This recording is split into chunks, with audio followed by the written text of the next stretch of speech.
We're going to make some things clear regarding your position when you're choosing the supremacy of God and you're not going to continue within the collective that are governed by the rule of law and the legal system. Unalienable is God-given. We know that God's property could never have a lien against it in the sense of anything to do with man's legal world. You've been set at liberty from the legal costs and debt.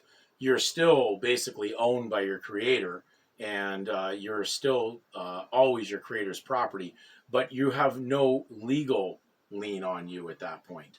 But when we're going through this again, we're looking at what is unalienable. Well, your God-given Christian name is native. It's from the tribe.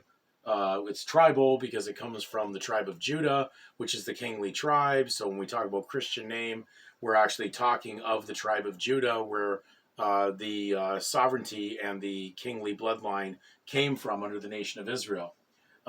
So it's native, it's non-transferable, it's spiritual, it has nothing to do with legal.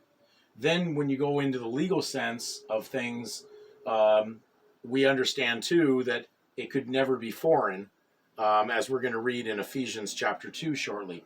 So the legal surname is foreign, and it is alienable and transferable, and that's what they're doing. All they're doing is moving around and transferring debt.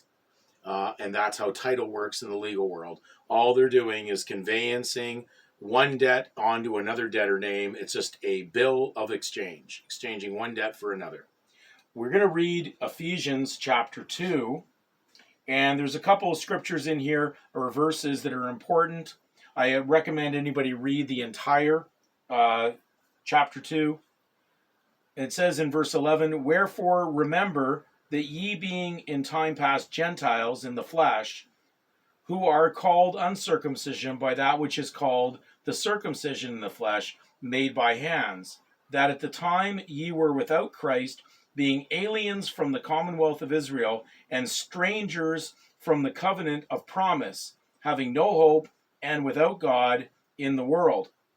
Remember, Gentile surname, even in 1755, Samuel Johnson's dictionary, defines that term, a surname or a gentilitious name, as someone of an uncovenanted nation, one who knows not the true God, so you have no promise, you have no hope in that world.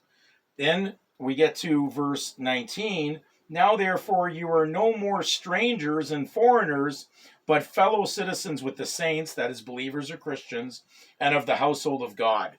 So, are you going to remain as a debtor under the legal household of Satan and his imagination kingdoms, or are you going to be in the unalienable position under the kingdom of God, no longer foreigners to the covenant of promise?